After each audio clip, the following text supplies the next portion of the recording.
पिछले कुछ समय से राजस्थान में स्पेसिफिकली शेखावाटी क्षेत्र से बहुत सारे बच्चों का सिलेक्शन भी आईएएस में हुआ है और आरएस में तो नो डाउट खूब सारे सिलेक्शन हुए हैं। आपने चाइनीज बम्बू देखा होगा, शायद वो एक ऐसा पौधा है जो ग्रोथ सबसे लेट करता है, लेकिन जब करता है तो वो एकदम से बढ़ता है। जो भी यूपीएससी में सेलेक्ट नहीं होते हैं, फाइनली रिकमेंड नहीं होते हैं, उन स्टूडेंट्स का एक डाटा तैयार किया जाता है। उस डाटा बेस से जितने भी अपने ऑल इंडिया के पीएसयूज हैं, एचपीसीएल है, हेल है, गेल है, कोल इंडिया है और बड़े बड़े जो एमएनसीज हैं, वो वहां से डाटा उठाते हैं कि जो सिलेक्टेड कैंडिडेट हैं, इंटरव्यू तक पहुंचे हैं, उनको वहां से वो लेके एक्सपोजर मिलता है उनको उन पीएसयूज। हमारे संस्थान ने एक बड़ी प्लानिंग बनाई।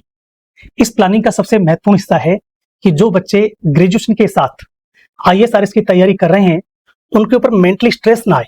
हम ये चाहते हैं कि गांव ढाणी का हर बच्चा जो कुछ करने की जज्बात रखता है, इच्छा शक्ति रखता है, उनके पढ़ने में ये सब चीजें आड़े नहीं आए। नमस्कार दोस्तों, मैं Akash Shekhawati group of institution Sikar में आप सभी लोगों का हार्दिक स्वागत करता हूं। आज बड़े खुशी के पल हैं कि सिविल सर्विसेज यानी कि जो सबसे बड़ा देश का एग्जाम होता है, आईएएस, आईपीएस या फिर हम कहें किसी स्टेट के बड़े एग्जाम, उनकी एक संगठित team Shekhawati group of institution Sikar में मेरे साथ है। पर उससे पहले मैं चाहूंगा कि Shekhawati group of institution Sikar के चेयरमैन आदरणीय रंजीत सर से बात करी जाए, पूछा जाए कि सिविल सर्विसेज की जो क्लासेस हैं, जो डिग्री प्रोग्राम के साथ साथ ये विंग चल रही है, उसका क्या विजन था सर, कैसे मन में आया, क्या जरूरत महसूस हुई जिसकी वजह से आपने निर्णय लिया कि डिग्री प्रोग्राम्स के बच्चों को भी सिविल सर्विसेज की तैयारी साथ ही साथ कराई जा सके। तो नमस्कार सर। नमस्कार आकाश जी। सर, सबसे पहले तो मैं चाहूंगा कि आप प्यारे दर्शकों को, अभिभावकों को, छात्रों को ये चीज बताएं कि सिविल सर्विसेज क्लासेस का क्या विजन है, किस सोच के साथ आपने शुरू किया है। देखिए Akash ji, Shekhawati group of institution higher and technical education में शेखावाटी क्षेत्र का सबसे बड़ा संस्थान है। हमारे यहाँ से हजारों छात्र हर साल ग्रेजुएशन करने के लिए एडमिशन लेते हैं और पिछले कोविड के बाद से हम लोग ये महसूस कर रहे थे कि स्टूडेंट्स को केवल प्लेन ग्रेजुएशन नहीं करना, स्टूडेंट्स की हमेशा ही डिमांड होती थी कि साहब ग्रेजुएशन के साथ में ग्रेजुएशन भी करें, साथ साथ में गवर्नमेंट कॉम्पिटिटिव एग्जाम्स की तैयारी भी करें। तो बच्चे पहले कॉलेज करते थे, फिर इधर उधर वो कोचिंग में भटकते थे और उसके बाद में उनका एक सामंजस्य बैठ नहीं पाता था और नए एकेडमिक स्टडीज में जस्टिस कर पाते थे, न वो कोचिंग वाले पार्ट में जस्टिस कर पाते थे। फिर इसी दौरान न्यू एजुकेशन पॉलिसी भी लागू हो गई और उसमें एकेडमिक प्रोग्राम को इतना ज्यादा स्ट्रेंथन कर दिया, सेमेस्टर बेस्ड स्कीम्स आ गई, तो बच्चे का अलाइनमेंट कोचिंग के साथ में बैठ भी नहीं पा रहा था। इसी को महसूस करते हुए 2 साल पहले हमने एसएससी, सीजीएल और बैंकिंग से रिलेटेड तैयारी के लिए कोचिंग क्लासेज की जो अपने कॉलेज के साथ में एकेडमिक प्रिपरेशन के साथ साथ इन सब एग्जाम्स की प्रिपरेशन के लिए टीम को हायर किया और पूरे इंडिया लेवल से हमने छांट के और जो अच्छे और एक्सपीरियंस लोग हैं, जिनको कम से कम 5-6 साल की कोचिंग इंडस्ट्री का अनुभव है, ऐसे लोगों को हायर किया और 2 साल पहले हमने एसएससी, सीजीएल, बैंकिंग और अदर कॉम्पिटिटिव एग्जाम्स होते हैं, उनके लिए बच्चों को प्रिपेयर कराना शुरू किया। 2 साल में हमने ये महसूस किया कि उनसे बच्चों का सामंजस्य अच्छा बैठ रहा है, बच्चे बहुत उत्साह के साथ तैयारी कर पा रहे हैं और वो उनको ये महसूस ही नहीं हो रहा है कि हम कॉलेज के साथ साथ अलग से कोई फील्ड की तैयारी कर रहे हैं, क्योंकि वो पार्ट ऑफ करिकुलम ही होगा। ये समझ लो कि उनके लिए 2-3 सब्जेक्ट एक्स्ट्रा करिकुलम का पार्ट हो गया।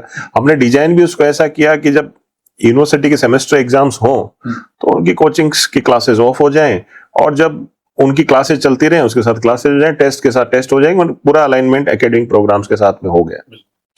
इसी दौरान ये महसूस किया बच्चों से और गार्जियन से बहुत डिमांड आई कि साहब हम लोग सिविल सर्विसेज की तैयारी के लिए भी बहुत सारे लोग उत्साहित रहते हैं और उत्सुक भी रहते हैं और पिछले कुछ समय से राजस्थान में स्पेसिफिकली शेखावाटी क्षेत्र से बहुत सारे बच्चों का सिलेक्शन भी आईएएस में हुआ है और आरएस में तो नो डाउट खूब सारे सिलेक्शन हुए हैं, जिससे इस एरिया में एक तरीके की एक अवेयरनेस क्रिएट हुई है कि भाई प्रिपरेशन करके और हम लोग भी आईएएस आरएस बन सकते हैं। चूंकि अपना इंस्टीट्यूशन में एडमिशन का जो बेस है वो तो ऑल इंडिया लेवल से रहता है, ऑल इंडिया लेवल से बच्चे आते हैं, तो इसलिए बहुत सारे लोग आईएएस भी बनना चाहते हैं और आरएस भी बनना चाहते हैं और अपने अपने स्टेट की जो सिविल सर्विसेज हैं उनके लिए भी वो लोग इंटरेस्टेड रहते हैं।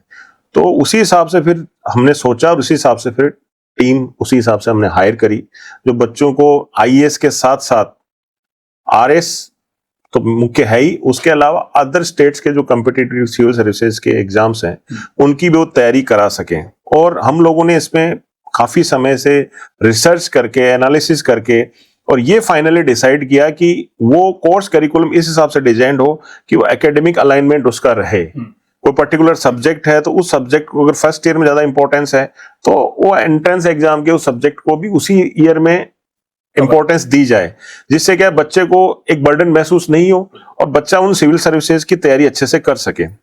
सिविल सर्विसेज की जो तैयारी होती है वो बेसिकली एक लॉन्ग टर्म तैयारी होती है, कोई भी एक दिन में या 6 महीने में करके और सिविल सर्विसेज में थ्रू नहीं हो सकता। जो मैंने महसूस किया बहुत सारे लोगों से और बहुत सारे बड़े बड़े लोगों से डिस्कशन किया, जो लोग इस पोस्ट पे ऑलरेडी सिलेक्ट हो गए उनसे भी महसूस किया, तो बच्चे क्या जनरली जब ग्रेजुएट हो जाते हैं और ग्रेजुएशन करने के बाद में वो जो सिविल सर्विसेज की तैयारी के लिए जाते हैं, वो जो ग्रेजुएशन के टाइम में या स्कूलिंग के टाइम में उनका जो बेस कमजोर रह जाता है, कुछ सब्जेक्ट की पकड़ कमजोर रह जाती है, उनको फिर आगे जब वो प्रिपेयर करते हैं तो बड़ी परेशानी होती है। बहुत सारे लोगों के साथ में ये दिक्कत होती है कि वो सब्जेक्ट का सिलेक्शन गलत कर लेते हैं, फिर ग्रेजुएशन के बाद में उनको महसूस होता है कि यार मैं ये सब्जेक्ट कर लेता, इस सब्जेक्ट में ज्यादा अच्छा स्कोर कर सकता था। तो +2 के बाद में कॉम्पिटिटिव एग्जाम्स की तैयारी अगर कोई करता है, बच्चा सिविल सर्विसेज की तैयारी करता है, तो वो सब उसकी जितनी भी दिक्कतें हैं वो दिक्कतें अभी इस स्टेज पे सॉल्व हो सकती है। सब्जेक्ट अपने पास में वाइड रेंज ऑफ सब्जेक्ट हैं, टेक्निकल से लेके मेडिकल से लेके बीए बीकॉम बीएससी तक के सारे सब्जेक्ट अवेलेबल हैं। तो उसको जो लगता है कि मुझे ये सब्जेक्ट बेस्ट है और उसी में आगे जाके कॉम्पिटिटिव एग्जाम्स में फाइट करूंगा, तो सब्जेक्ट को चूज करने की फ्रीडम उसके पास में है। प्लस जो अपनी टीम है जिनसे अभी आप सबको इंट्रोड्यूस कराओगे, उन लोग पिछले काफी समय से ये वाला काम कर रहे हैं, तो उनको पूरा अनुभव है। बस यही चीज है कि देखो जमाना बदल रहा है, एआई का जमाना है और क्रिकेट भी 2020 हो गया है, तो बच्चों को और पेरेंट्स को मेरी यही सलाह है कि समय खराब ना करते हुए जो आपका सपना है, आपको आईएएस बनना, आरएएस बनना है, उस सपने की तरफ कदम बढ़ाने का यही सही समय है। ग्रेजुएशन के बाद अगर वो इस चीज की तैयारी करेंगे तो वो 3 साल ये जो बच्चे तैयारी करें इनसे पिछड़ जाएंगे, और जो रेस में पिछड़ जाता है बहुत एक्सेप्शनली ही उसको कैच कर पाते हैं। बाकी एडवांटेज हमेशा इन्हीं बच्चों का रहेगा और इनके बहुत फेयर एनफ चांसेस रहेंगे कि ये उस एग्जाम को गो थ्रू कर पाए। बिल्कुल, बहुत ही अच्छे विजन के साथ सर ने अपनी बात को रखा है, और ये शुरुआत वास्तव में न सिर्फ शेखावाटी और राजस्थान बेल्ट के बच्चों के लिए लाभकारी सिद्ध होगी, बल्कि पूरे भारतवर्ष के बच्चे विभिन्न कोर्सेज में एडमिशंस लेकर डिग्री प्रोग्राम्स के साथ साथ अपने सपने आईएएस और आरएएस या फिर अनदर स्टेट्स की जो सिविल सर्विसेज हैं उनमें अपनी प्रशासनिक सेवा अधिकारी बनकर अपने सपने को साकार कर सकते हैं। तो चलिए आगे की बात तो हम करेंगे, पर उससे पहले मैं पूरी टीम का इंट्रोडक्शन करा देना चाहता हूँ, क्योंकि देश के चुन चुन के नगीने Shekhawati group of institution Sikar में लाए गए हैं जो आपके सपनों को साकार करेंगे। तो मैं शुरुआत करता हूं कि कुमार सर देश के जाने माने नाम हैं, बच्चों में काफी पॉपुलर हैं और सिविल सर्विसेज जो एक माइंड गेम है उसको बहुत अच्छे तरीके से समझते हैं कि किस तरीके से थिंकिंग को बिल्डअप करना है, किस तरीके से बच्चों के जो स्किल्स हैं, इंटरपर्सनल स्किल्स हैं, उनको डेवलप करना है और कैसे बच्चे फाइट में आ सकते हैं। तो ये सारी चीजें के कुमार सर के सुपरविजन में स्टूडेंट सीखेंगे। सर के पास में बैठे हुए हैं कुलदीप शेखावत सर। आज पूरे राजस्थान और दिल्ली के जितने भी चर्चित चेहरे हैं उनमें सर का चेहरा एक आता है, और काफी बच्चे सर से पढ़ने के बाद काफी सारे बच्चे लगातार सिलेक्शन भी लिए हैं और देश सेवा में अपने आप को आगे बढ़ा रहे हैं। और पास में बैठे हुए हैं मनीष सर।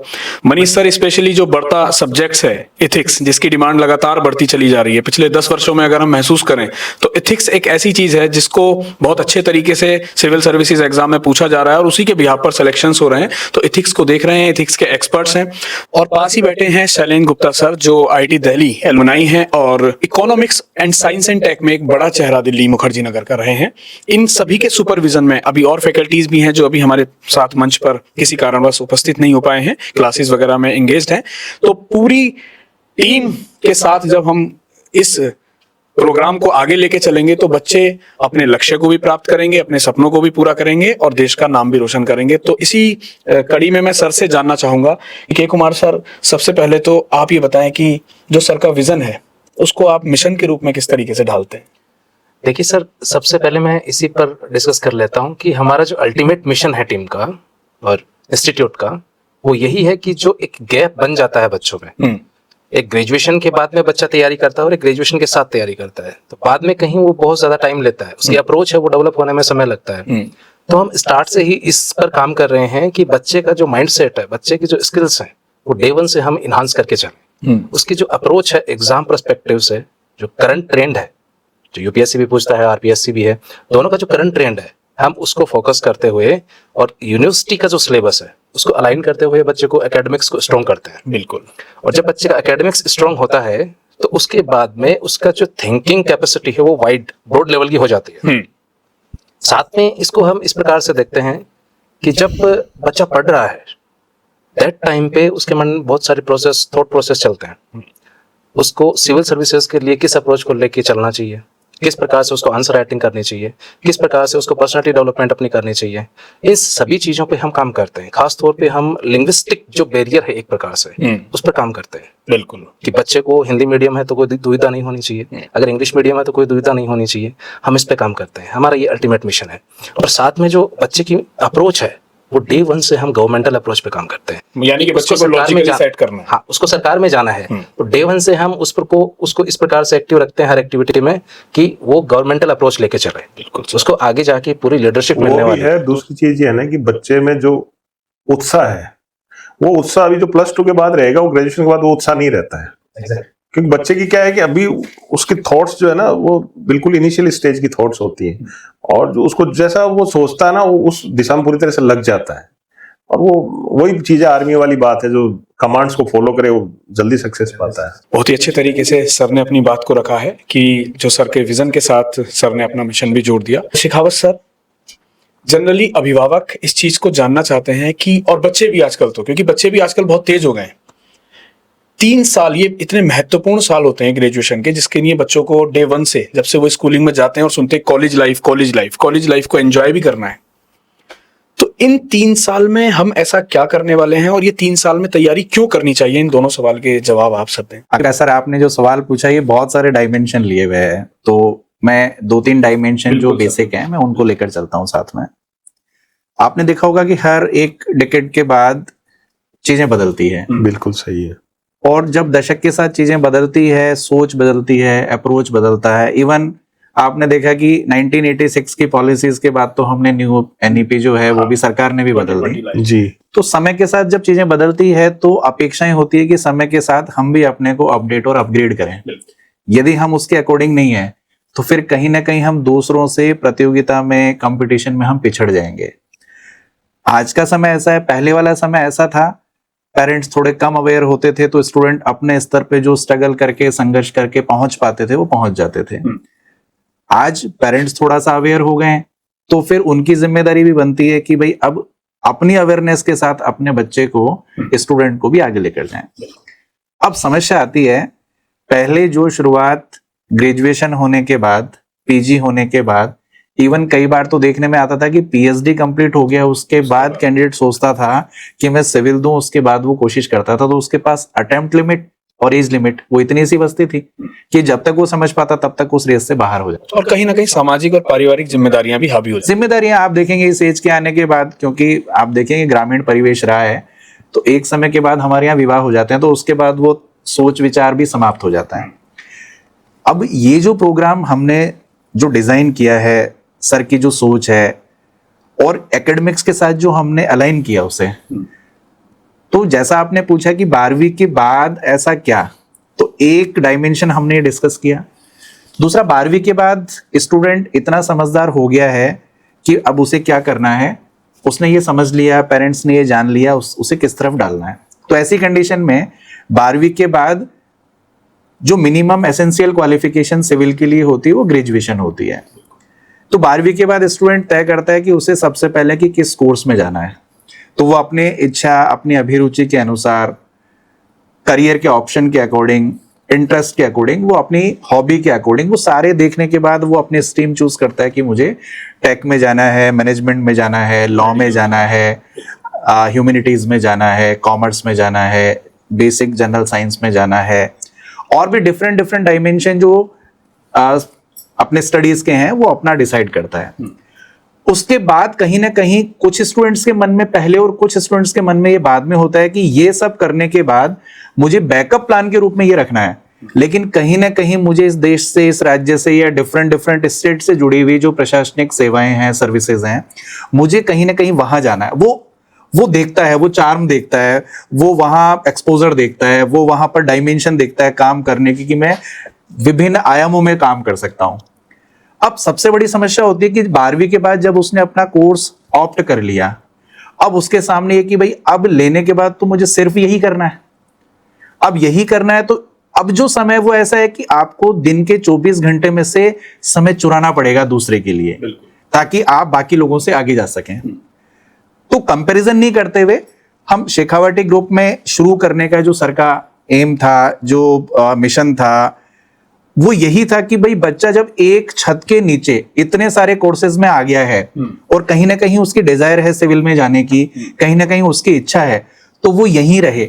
वो जो बैरियर था कि भाई ग्रेजुएशन करने के बाद अब वो तय करेगा कि उसे सिविल की कोचिंग करनी है, तो 12th के बाद, क्योंकि एसेंशियल क्वालिफिकेशन ग्रेजुएशन है, डिस्ट्रैक्शन भी उसका यहीं से है, तो हमने सारी चीजें एक ही छत के नीचे ला दी कि आप अपनी एकेडमिक्स को मजबूत करो और साथ में आप अपना सिविल जो प्रिपरेशन आप चाह रहे हैं उसको आप आगे लेकर चलो।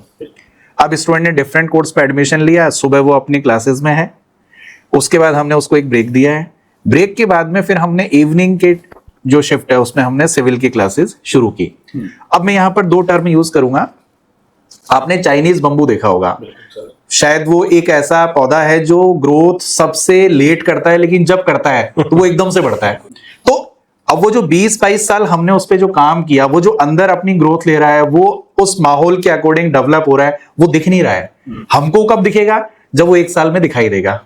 तो यहां पर 2 तरह के टर्म मैं यूज करता हूं, एक पेन ऑफ रिग्रेट और एक पेन ऑफ डिसिप्लिन। एक ऑर्डिनरी स्टूडेंट है और एक वो स्टूडेंट है जिसने 12th के बाद में अपने ग्रेजुएशन के साथ ये चीजें शुरू की है। फर्स्ट ईयर में आया, वो फर्स्ट ईयर में उसने सुबह अपनी क्लास देखी, उसके साथ वाला जो दोस्त है, हो सकता है अभी उसने कुछ तय नहीं किया, वो शाम को अपना हो सकता है कॉलेज जा भी रहा है या नहीं जा रहा, क्योंकि लास्ट में उसको सिर्फ एग्जाम देना है, सेमेस्टर में भी वो एग्जाम देता है, तो हो सकता है मान लीजिए कि वो नहीं कर रहा कुछ। हमारे यहाँ वो स्टूडेंट डिसिप्लिन है, पेन ऑफ डिसिप्लिन ले रहा है, सुबह क्लास में है, उसके बाद लंच कर रहा है, फिर थोड़ा रेस्ट कर रहा है, शाम को क्लास में आ रहा है, उसको लग रहा है कि भाई कहीं ना कहीं चीजें, मेरा दोस्त तो शाम को मजे कर रहा है, घूम रहा है, मैं यहाँ पढ़ रहा हूँ। पहला साल निकल गया, दूसरा साल निकल गया, तीसरा साल निकल गया, उसने अपने समय में से चुराया, उसने पेन ऑफ डिसिप्लिन लिया, थोड़ा सा दुख हुआ, थोड़ा सा दर्द हुआ, लेकिन वो जो पेरेंट्स और बच्चे का थोड़ा सा मन था, इच्छा शक्ति थी, उसको उसने कलेक्टिव रखा। 3 साल के बाद जब वो दोनों मिल रहे हैं, तो वो स्टूडेंट जिसने अपने एकेडमिक्स के साथ इसको कंटिन्यू रखा, पेन ऑफ डिसिप्लिन लिया, वो, और जिसने अभी तक कुछ सोचा नहीं, उसने सोचा कि यार ग्रेजुएशन के बाद ही शुरू करेंगे, जस्ट डिग्री की उसने। अब वो जब वो दोनों मिल रहे हैं, तो वो जो स्टूडेंट हमारे पास आके 12वीं के बाद ये सब शुरू किया, वो बच्चा 3 साल आगे है उससे, वो उस साल एग्जाम 5-6 महीने की सेल्फ स्टडी के साथ देने की कंडीशन में है, जब उसके साथ वाला जो था वो रिग्रेट कर रहा है। तो अब उसको दुख है, पेन ऑफ रिग्रेट, कि यार काश मैं भी उसके साथ ऐसा कर लेता तो मैं बराबर होता। अब वो स्टूडेंट तभी पीछे हो सकता है जब वो अपनी प्रिपरेशन छोड़ दे और या फिर दूसरा वाला डबल मेहनत के साथ उसके साथ वर्क करे। तो जिसने 3 साल इतना काम किया है, वो अपनी मेहनत छोड़ेगा तो नहीं, छोड़ ही नहीं सकता। अब आप कंपेयर कर सकते हैं कि वो 3 साल जिसने ये थोड़ा सा पेन ऑफ डिसिप्लिन लिया, वो उससे 3 साल आगे है। इसको सर आप ट्रेन के रिजर्वेशन से भी समझ सकते हो कि अगर कंफर्म रिजर्वेशन चाहिए तो समय रहते करना पड़ता है, और लास्ट में रिजर्वेशन कराएगा तो दोबारा से मिलेगी या खड़े खड़े जाना पड़ेगा। तो वही वाली चीज स्टडीज में है कि बच्चा फर्स्ट डे से फोकस्ड हो गया हो। और रही बात वो जो एक डिसिप्लिन वाली है, अगर उसको रियल में IAS RS बनना है तो उस स्टडी को एंजॉय करेगा, क्योंकि वो हर दिन उसको अपने सपने के नजदीक जाते हुए देखेगा कि मैंने 1 स्टेप क्रॉस कर लिया, 2 स्टेप, 3 स्टेप।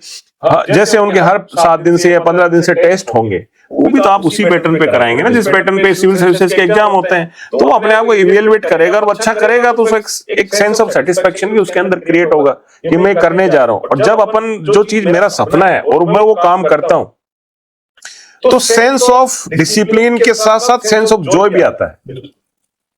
जो काम मुझे अच्छा लग रहा है, मैं कर रहा हूँ और मुझे वो सपने की तरफ जा रहा हूँ, तो उस जर्नी को जॉयफुल जर्नी भी होती है। 90% लोगों के लिए जॉयफुल होती है, 10% के लिए हो सकता है वो बर्डन फील करे, यार मेरा साथी मजे कर रहा है, मैं नहीं कर रहा हूँ। लेकिन वो सेंस ऑफ जॉय जो होता है ना, उसको भी बहुत सारे लोग फील करेंगे। और दूसरी चीज है कि वो कंफ्यूज्ड नहीं है, उसका पाथ एकदम, वो जो दिक्कत होता है ना, उसका जो आप सर बोल रहे थे सेंस ऑफ रिग्रेट वाली चीज है कि जब ग्रेजुएशन कर लिया फिर वो वहां जाके देखता है, तैयारी करता है, अरे यार गलत सब्जेक्ट चूज कर लिए, गलत सब्जेक्ट चूज कर लिया। अगर वो फिर सही सब्जेक्ट चूज करेगा तो फिर जीरो से स्टडी करनी पड़ेगी, वो बहुत पीछे रह जाएगा। वो उसको पकड़ नहीं पाएगा सर। मगर गलत सब्जेक्ट चूज वाली problem Shekhawati group of institution Sikar के छात्रों के साथ इसलिए नहीं है क्योंकि फ्री कैरियर काउंसलिंग की सुविधा भी है हमारे पास, जिससे कि बच्चा जब 12th पास करके आता है तो ऐसा नहीं है कि वो किसी भी कोर्स में एंट्री लेता है। सबसे पहले वो अपनी कैरियर काउंसलिंग कराता है, उसके बाद वो चूज करता है कि मेरे लिए क्या बेटर। अच्छा, कई बार आकाश जी बच्चों को खुद को भी पता नहीं होता कि मेरे लिए ए सब्जेक्ट सही है कि बी सब्जेक्ट सही है। उसको दिखने में अपीरेंटली वो अच्छा लगता है कि ना ये ठीक है, बी ठीक है, लेकिन जब वो उसमें सब्जेक्ट में आता है तब उसको पता लगता है नहीं यार मैं इसमें अच्छा कर सकता हूँ। तो वो उसके पास में एक चॉइस हमेशा रहती है। तो सर ने बहुत ही अच्छे तरीके से समझाया कि क्यों ग्रेजुएशन के साथ साथ इस प्रोग्राम को चूज करना चाहिए, यानी कि डिग्री के साथ साथ कॉम्पिटिटिव एग्जाम्स की तैयारी करनी चाहिए, जिससे कि आप हजारों नहीं लाखों विद्यार्थियों से आगे आ सकते हैं और सिलेक्शन के चांसेस, यानी कि अर्ली एज में प्रिपरेशन स्टार्ट तो अर्ली एज में जॉब के चांसेस भी बढ़ जाते हैं। टीम में अगले सदस्य की तरफ बढ़ता हूं। मनीष सर, आपने इथिक्स की बात करी, सबसे पहले तो मैं ये जानना चाहूंगा कि 3 साल की स्ट्रेटजी आप शेयर करें, फिर मैं इथिक्स की तरफ भी बढ़ूंगा सर, कि क्या स्ट्रेटजी है, इन 3 साल में हम क्या कराने वाले हैं, बच्चा किस तरीके से आगे बढ़ेगा और उसके सामने कौन कौन सी समस्याएं आएंगी और उनको हम क्रमवार किस तरीके से निवारण करेंगे। हमारे संस्थान ने एक बड़ी प्लानिंग बनाई।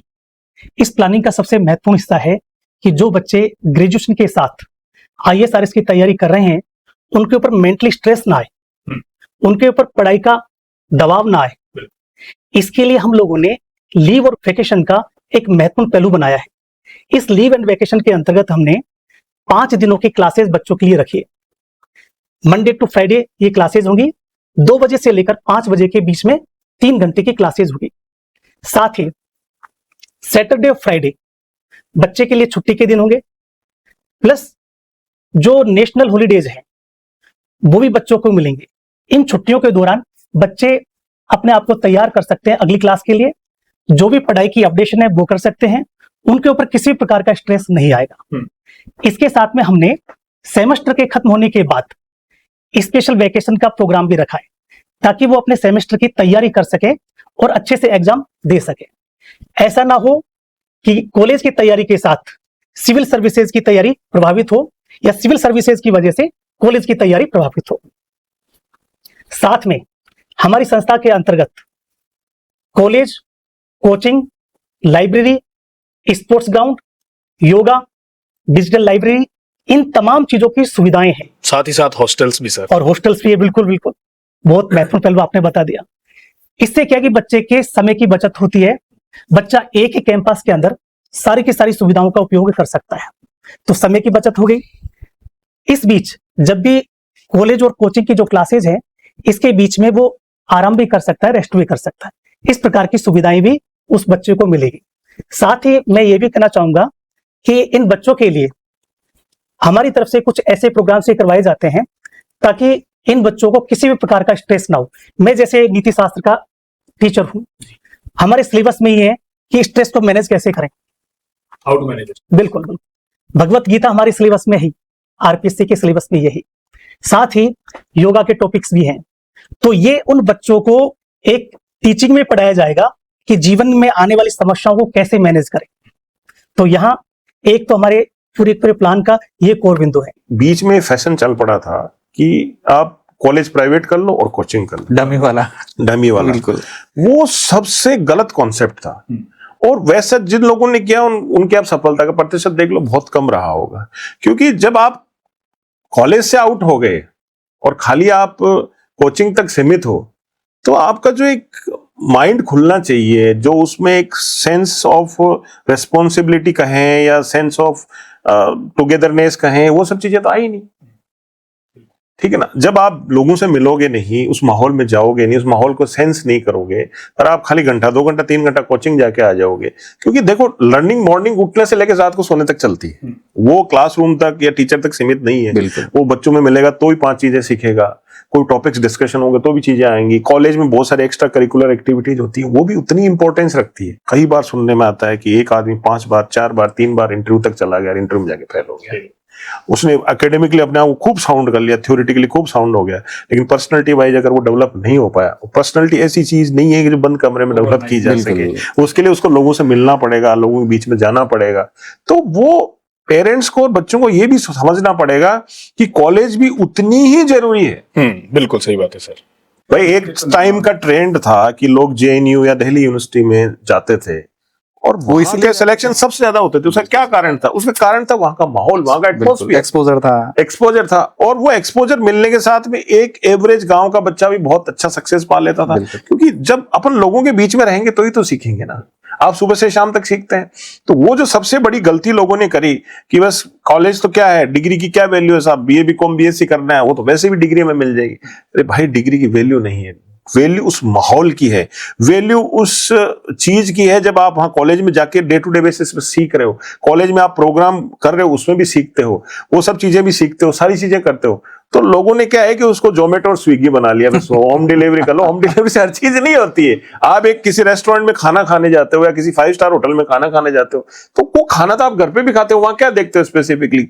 वहां क्या आप एम्बियंस देखते हो, वहां की चीजें देखते हो, वो सब चीजें सीखते करते हो। वैसे इंस्टीट्यूशन में क्या है, इंस्टीट्यूशन में बच्चे का आने से क्या होता है, वो मॉर्निंग से इवनिंग तक बहुत सारी चीजें सीखता है। डायरेक्टली इनडायरेक्टली उसको उसके अल्टीमेट सक्सेस में बहुत बड़े लेवल पे हेल्प करती है। तो ये एक माहौल जो होता है ना, उस खेल सारा उस माहौल का ही है।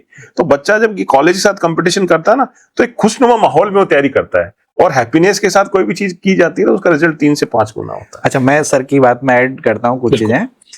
आपने देखा होगा, दोनों आप यूपीएससी का और आरपीएससी का सिलेबस देखिए, उसमें बहुत सारे सब्जेक्ट हैं, है ना। उसमें आप आरपीएससी वाले में देखेंगे लॉ है, बिहेवियर है, मैनेजमेंट है, स्पोर्ट्स, योगा है, एथिक्स है, ऑडिट अकाउंट्स है। अच्छा, आप देखेंगे कि इतने सारे सब्जेक्ट और इतने सारे सब्जेक्ट लेने वाले स्टूडेंट भी अपने अपने स्ट्रीम के हैं। अब एक ही कैंपस में इतने सारे कोर्स के स्टूडेंट होना और इतने सारे कोर्स के स्टूडेंट होने के बाद वो उस सिविल की क्लास में होना, यानी जो सब्जेक्ट अथॉरिटी ने डाले हैं उनके स्टूडेंट वहां क्लास में मौजूद हैं।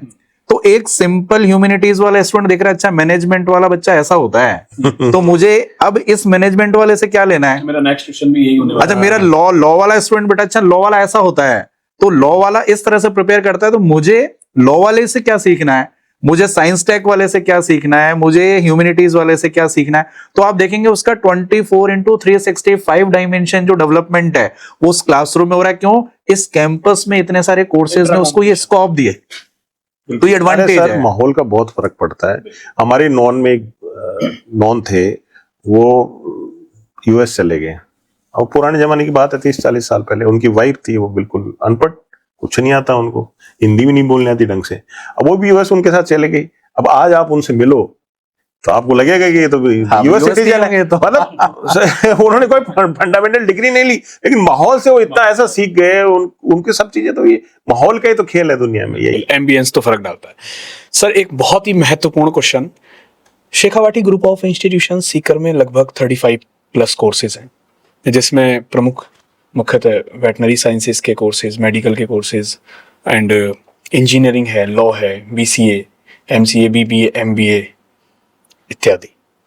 इन सभी से बच्चे बढ़ चढ़कर, यानी कि नॉर्मल ह्यूमैनिटीज जैसे डिग्री कोर्सेज, साइंसेज जैसे डिग्री कोर्सेज के साथ साथ प्रोफेशनल कोर्सेज के बच्चे भी आईएएस और आरएएस जैसी डिग्री के साथ साथ जो तैयारी आपके यहाँ हो रही है उसमें बढ़ चढ़ के हिस्सा ले रहे हैं। इन सभी को किस तरीके से आप मैनेज करेंगे, शेखावत सर, स्पेशली आपसे? मैं बहुत छोटी सी बात से शुरू करता हूँ। यूपीएससी और अथॉरिटी की जो अप्रोच है वो बहुत अच्छी, बहुत सीधी, सरल है। हमको 12वीं क्लास, एग्जांपल दे रहा हूं, हमको 12वीं क्लास के मटेरियल को ऐसे पढ़ाना है कि जीवन में वो बताई गई बात 6ठी क्लास वाले को समझ में आ जाए। हमारे साथ क्या है, हम 6ठी क्लास वाली बुक की ऐसी बात को इस तरह से बता रहे हैं कि 12वीं क्लास वाले बच्चे को भी समझ में नहीं आए। तो चीजें बहुत क्लियर हैं। यूपीएससी ने अपना एक होलिस्टिक सिलेबस बनाया, वो बहुत एक जो सिलेबस मेकिंग कमेटी है वो बहुत सोच समझ के रिसर्च के बाद बनाती है। अच्छा, वो बायस्ड नहीं है कि भाई इस स्टूडेंट या इस सब्जेक्ट को हम एडवांटेज दे रहे हैं। इसका मतलब वो सबके लिए कॉमन है कि हमको देश को एक ऐसा ब्यूरोक्रेट देना है, स्टेट को हमको एक ऐसा ब्यूरोक्रेट देना है जो देश, समाज और आसपास की समस्याओं का समाधान कर सके। अब वो डिफरेंट स्टूडेंट है, उसने अपने इंटरेस्ट के अकॉर्डिंग अपना सब्जेक्ट लिया। वो सब्जेक्ट लेने के बाद, क्योंकि अथॉरिटी की जो एसेंशियल क्वालिफिकेशन है वो ग्रेजुएशन है, उसने ग्रेजुएशन अपनी स्ट्रीम में किया। अब स्ट्रीम में करने के बाद जब वो सिविल की तरफ आ रहा है तो हम उसको उसी सिविल का जो बेसिक नेचर है, अपने बेसिक वो अपने सब्जेक्ट के पढ़कर आया है। अब इस यूपीएससी और आरपीएससी की अथॉरिटी की जो बेसिक डिमांड है, हम उसको पहले दिन से डाल रहे हैं कि भाई अपने सब्जेक्ट की अप्रोच भी आप साथ लेकर चलो और इस एग्जाम की अप्रोच जो है वो भी आपको इस तरह से लेकर चलनी है कि 3 साल बाद जब आप निकलो तो ये दोनों की आपका कॉम्बिनेशन ऐसा हो कि अथॉरिटी आपको चूज करे कि आप वो मटेरियल हो जो हमको चाहिए, जो हम डिमांड करते हैं। बिल्कुल। 3 साल बाद क्या होगा उस क्वेश्चन पे बाद में आऊंगा। अब वहीं से कंटिन्यू करते हैं शैलेश सर आपसे। शैलेश सर, जो हमारा 3 साल का पाठ्यक्रम है, 3 साल की जो रणनीति है, उसमें आप इकोनॉमिक्स और साइंस एंड टेक को लीड करेंगे। इकोनॉमिक्स किस तरीके का प्रभाव डालेगी या फिर साइंस एंड टेक जैसे सब्जेक्ट्स को आप किस तरीके से सामान्य बच्चे को समझाएंगे? क्या प्लानिंग रहने वाली है उसको एक बार प्लीज बताएं। सर, आपने जो क्वेश्चन अभी रखा, जैसे इकोनॉमिक्स हो गया और आपने साइंस एंड टेक्नोलॉजी का क्वेश्चन रखा, और जिस तरह का अभी जो ट्रेंड है, जो ट्रांसफॉर्मेशन अभी यहाँ जनरेशन टू जनरेशन हो रहा है, तो उसमें क्या हो रहा है कि अभी जो टेक्निकली इकोनॉमिक्स और science and technology is the technically subject है, ठीक है। अब हाँ, अभी प्रॉब्लम क्या है कि जो ह्यूमैनिटी वाला बच्चा है, और सर ने अभी बात करी थी कि जो हमारे पास बच्चा बैठ रहा है, चाहे वो 6 क्लास का बच्चा बैठा है, चाहे 12th क्लास का बच्चा बैठा है, जो हमारा एक प्लान हमने मेकआउट किया है कि बच्चों को जो समझाना है, चाहे वो किसी भी स्ट्रीम का बैठा है, उसको उस तरह समझाना है कि वो बच्चा किसी भी सब्जेक्ट को कि उसका जो इम्पोर्टेंस है वो यूपीएससी में क्या है। अब उसी पॉइंट को सबसे पहले मैं क्लियर करता हूँ। उसमें सबसे बड़ा पॉइंट क्या है कि जो यूपीएससी का मुख्य आधार क्या है, कि सबसे मुख्य आधार ये है कि इसकी सफलता पाने के लिए आपको जानकारी नहीं और इसको व्यक्त करने और समझने की आपकी क्षमता होती है। बिल्कुल ठीक है। अब क्या होता है कि बच्चा क्या करता है कि इकोनॉमिक्स की एक जानकारी ले लेगा, साइंस एंड टेक्नोलॉजी की एक जानकारी ले लेगा, बट उसको रिप्रेजेंट कैसे करना है आपको, उसके लिए आपको सबसे पहला स्टेप है जो आपको उठाना पड़ेगा, वो आपकी जो रीडिंग स्किल है वो आपको इम्प्रूव करनी पड़ेगी। अब वो रीडिंग स्किल जब आप इम्प्रूव करते हैं तो आपको वहां से उसकी नॉलेज आपको क्रिएट होती है, और आपकी जो वोकैबुलरी है, जिस सब्जेक्ट की आप बात कर रहे हैं, जैसे कि इकोनॉमिक्स की बात कर रहे हैं, जैसे साइंस एंड टेक्नोलॉजी की बात कर रहे हैं, तो वहां पे क्या है, टेक्निकल टर्म्स बहुत ज्यादा आती है, और जब टेक्निकल टर्म्स आती है तो आपकी जो वोकैबुलरी है, और उस वोकैबुलरी का आपको अगर सेंस नहीं पता है तो आप उस सब्जेक्ट की नॉलेज ही गेन नहीं कर पाओगे। जब आपकी उस सब्जेक्ट की नॉलेज गेन नहीं होगी तो आप उसमें क्या है कि कॉन्फिडेंस फील नहीं करोगे, रिप्रेजेंट भी नहीं कर पाओगे। अब जब इसके बाद क्या होता है कि जब आपकी रीडिंग स्किल आपकी इंप्रूवमेंट हो गई है तो आपकी जो एनालिटिकल अप्रोच है वो वहां से बिल्डअप होती है, तभी आप उसे डिस्क्रिप्टिव मोड में लाते तब उसको आप व्यक्त कर पाओगे, रिप्रेजेंट कर पाओगे कि भाई इस चीज का मीनिंग ये है। अब दूसरा स्टेप इसमें ये आता है, जो बच्चे का सबसे बड़ा जो इम्पैक्ट डालता है, जिस तरह के ये एग्जाम हम बात कर रहे हैं आईएएस और आरएस की, वो होती है आंसर राइटिंग या राइटिंग स्किल। क्योंकि आपका जो मुख्य आधार है सिलेक्शन का, उसमें क्या है, आपको राइटिंग रिप्रेजेंट करना है, और उसी के थ्रू आपका क्या होता है, सिलेक्शन डिसाइड करता है। अब राइटिंग स्किल जब आप बच्चा, हम पहला स्टेप जब रीडिंग स्किल को कंप्लीट करते हैं, उसके बाद हमने राइटिंग स्किल को इम्प्रूव करना स्टार्ट किया, और जब राइटिंग स्किल को हमने जब इम्प्रूवमेंट करना स्टार्ट किया तो जो उसका डिसीजन मेकिंग वाला जो पार्ट है, जो उसकी लॉजिकल थिंकिंग है, वहां से वो बिल्डअप होता है बाय डिफॉल्ट। तो ये वेरी फर्स्ट ईयर से हमारी चीजें स्टार्ट होंगी या आफ्टर सिलेबस स्टार्ट? सर, ये जैसे सर ने अभी एक चाइनीज बम्बू का बात किया था, ठीक है, कि कोई भी पेड़ है वो मतलब कि हमें सींचना है तो वो हम फर्स्ट ईयर से ही ये चीज लेके चल रहे हैं, और जब तक हमारे पास 3 साल बच्चा रहेगा, बच्चा हो जाएगा मोर कॉन्फिडेंट हो जाएगा, जब हमें वो चाइनीज बम्बू का रिजल्ट मिलेगा 3 साल के बाद, तो वो फिर हम लोगों का एक इम्पैक्टफुल जो हमारे प्रयास है और जो हमारी प्लानिंग है, और हम साइंस और टेक्नोलॉजी की बात नहीं कर रहे, हम इकोनॉमिक्स की बात नहीं कर रहे, हम पॉलिटी की बात नहीं कर रहे, हम हिस्ट्री की बात नहीं कर रहे, हम जितने भी सब्जेक्ट है सबको उसी तरह लेके चलेंगे जहां से कोई भी बच्चा हमारे पास बैठा है वो सब्जेक्ट को टेक्निकली अप्रोच से पढ़े। और इसमें एक बात और ऐड करना चाहूंगा सर, सबसे बड़ा बात क्या हो रहा है कि सर ने हमने स्टार्ट किया था कि सर हम ऑनलाइन थोड़ा स्टार्ट करें, तो सर ने हमें साफ मना किया कि आईएएस की जो अप्रोच है वो जानकारी नहीं है, वो व्यक्त करने वाला एग्जाम है। तो इसलिए यहाँ पे इसलिए आपको ऑफलाइन आना ही पड़ेगा। और जिस तरह का आज का ऑनलाइन ट्रांसफॉर्मेशन चल रहा है, अभी बच्चा वहां से सिर्फ एंटरटेन होता है, जानकारी लेता है और फिर वो सोचता है कि मैं आईएएस और आरएस और इनकी तैयारी कर लूं। It is not possible. वो फिजिकल डेवलपमेंट उसका नहीं वो है। तो सर ऐसा है कि जब तक वो फिजिकल क्लासरूम में नहीं आएगा, चीजों को खुद से नहीं देखेगा, टीचर से 1-to-1 इंटरेक्ट नहीं होगा, तब तक वो सब चीजें, हवाबाजी में सब चीजें नहीं हो सकती। अल्टीमेटली उसको उस थीम पे आना ही पड़ेगा। और आप देख लो, पहले ऑफलाइन थी चीजें, फिर ऑनलाइन का ग्राफ यूं गया, अब सब धीरे धीरे सब चीजें वापस ऑफलाइन की तरफ ही आ रही है। मैं एक बात और बता देना चाहता हूँ, जनरली स्टूडेंट्स क्या करते हैं कि अपने ग्रेजुएशन वाले फैकल्टीज से आईएएस और आरएएस जैसे एग्जाम्स की प्रिपरेशन करना स्टार्ट कर देते हैं उनके सुपरविजन में। उसके रिजल्ट्स इसलिए नहीं आते क्योंकि उनकी ना तो थिंक टैंक उस लेवल का है, ना उनको पता है एग्जाम के पैटर्न्स क्या है, ना उन संस्थानों को पता है जो संस्थान इस तरीके की चीजों में लिपते हैं। पर Shekhawati group of institution Sikar में सिविल सर्विसेज के लिए एक डेडिकेटेड टीम है। ये टीम निर्धारित करेगी कितने समय में किस सब्जेक्ट को किस हिसाब से किस बच्चे के अकॉर्डिंग कवर करना है। सर ये टीम जो है, ये टीम केवल उस सिविल सर्विसेज की प्रिपरेशन वाले पार्ट पे पूरा फुल फोकस्ड रहेगा, और जो उसके सब्जेक्ट, रूटीन सब्जेक्ट पढ़ने हैं, वो पूरा कॉलेज के लेक्चर्स अलग होंगे। कई बार क्या होता है कि दोनों चीजों मिक्स कर देते हैं, तो किसी भी एक चीज में जस्टिस नहीं हो पाता। बिल्कुल सही बात है। Shekhawati group of institution Sikar में काफी सारे कोर्सेज हैं, यानी कि 12th के बाद आप अपना डिफरेंट स्ट्रीम में करियर बना सकते हैं अपनी चॉइस के अकॉर्डिंग। सर एक सवाल जो आप पे रुका हुआ है, कि आपकी बात से ही मैंने सवाल चुराया है, 3 साल के बाद बच्चा अपने आप को कहाँ देखे, और आप बच्चे को मान लेते हैं कि सिलेक्शन नहीं हुआ, एक नेगेटिव केस लेके चलते हैं, 3 साल बाद आप बच्चे को कहाँ देखते हैं? बहुत अच्छा क्वेश्चन है सर। यूपीएससी और सिविल सर्विसेज जो डिफरेंट स्टेट्स के हैं, उनमें आप सक्सेस रेशो देखेंगे तो वो सक्सेस रेशो 1% से भी नीचे है। ठीक है। अब उस 1% से नीचे होने के बाद भी मेरा इंडिविजुअल कई सालों से स्टूडेंट का कहना है कि जीवन में एक बार बनना और नहीं बनना, वो सब आपकी तैयारी के बाद भी बहुत सारे ऐसे फैक्टर्स होते हैं जिन पे डिपेंड करता है। लेकिन जीवन में सफलता के लिए स्टूडेंट किसी भी कोर्स में हो जाए, उसको अपने जीवन का 1-8 साल सिविल सर्विसेज के लिए दे देना चाहिए।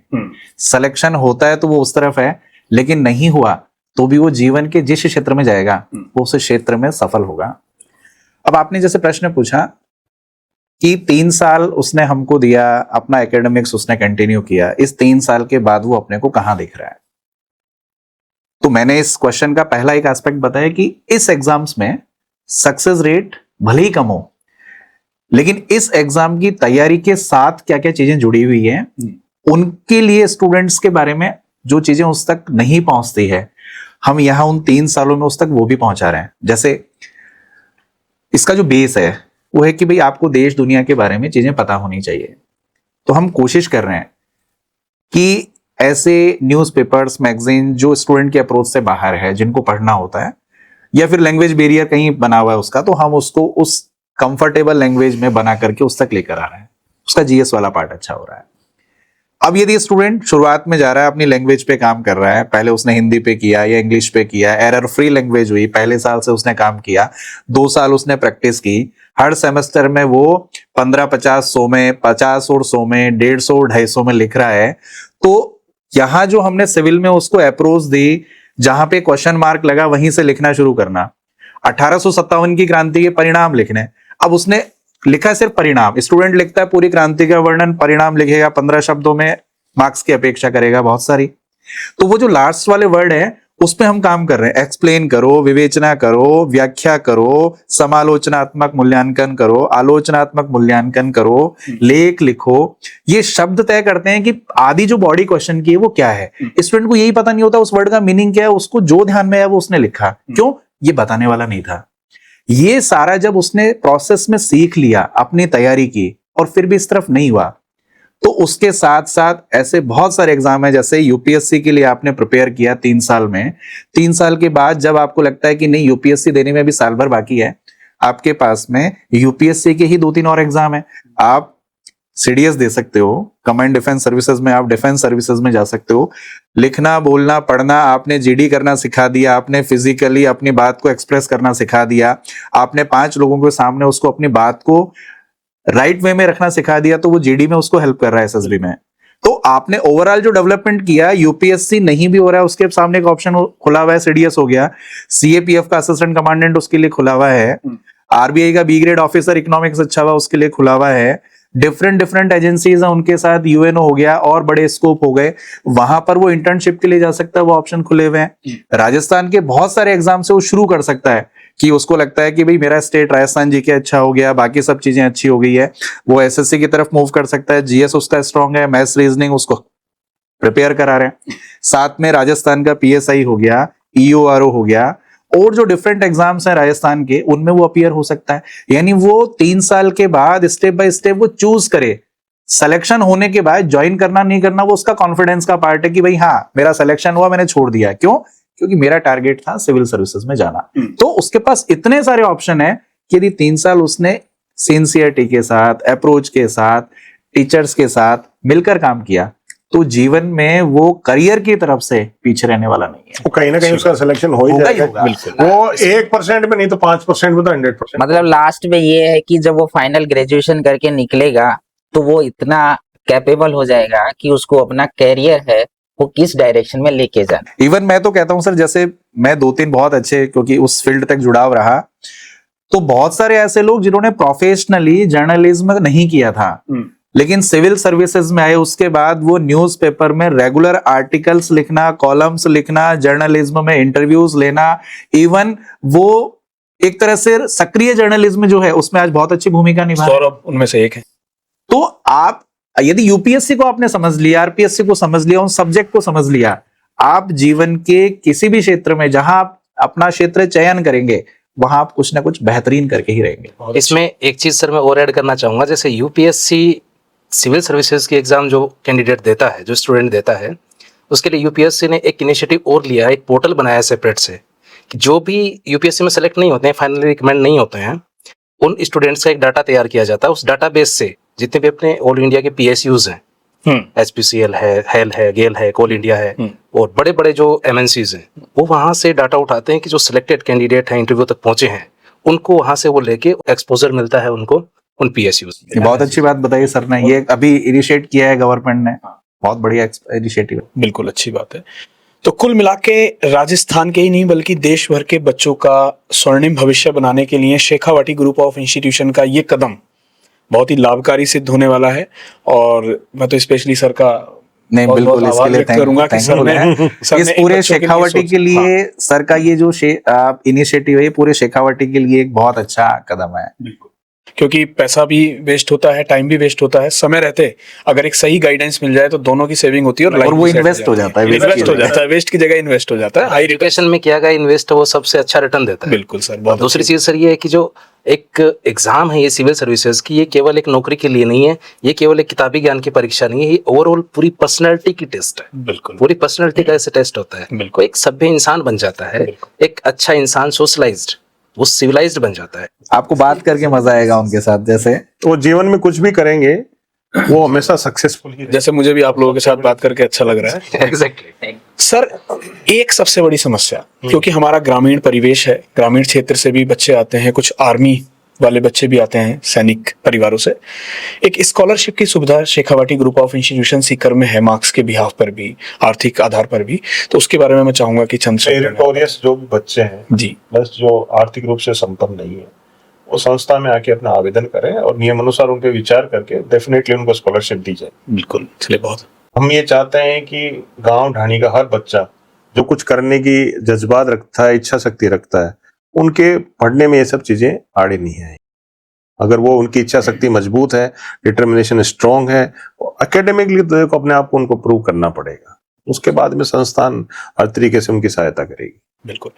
दोस्तों, सीकर को शिक्षा की नगरी कहा जाता है। यहाँ से सबसे ज्यादा बच्चे किसी न किसी रूप में सेलेक्ट होते हैं। आज मैं Shekhawati group of institution Sikar के गौरवशाली इतिहास की चंद लाइनें आप लोगों के साथ जोड़ता हूँ कि इस कॉलेज को सरकारी नौकरी देने वाला कॉलेज इसीलिए कहा जाता है क्योंकि डिफरेंट कोर्सेज से गोल्ड मेडलिस्ट लगातार, यूनिवर्सिटी टॉपर्स लगातार निकलते हैं जो पूरे राजस्थान में नाम करते हैं। सरकारी नौकरियों का इतिहास उठा के देखेंगे तो चाहे आरपीएससी की वैकेंसीज हो, असिस्टेंट प्रोफेसर की वैकेंसीज हो, या इसके अलावा भी स्टेट लेवल में कोई सी भी वैकेंसीज हो या सेंट्रल की वैकेंसीज हो, सबसे ज्यादा selection Shekhawati group of institution Sikar के सितारों का होता है। दोस्तों, इसी कड़ी में अब हम इंतजार करेंगे अपने इस नई परियोजना, नई योजना के शुभारंभ का। नए बच्चे आईएएस और आरएएस बनकर राजस्थान का नाम रोशन करें, देश का नाम रोशन करें।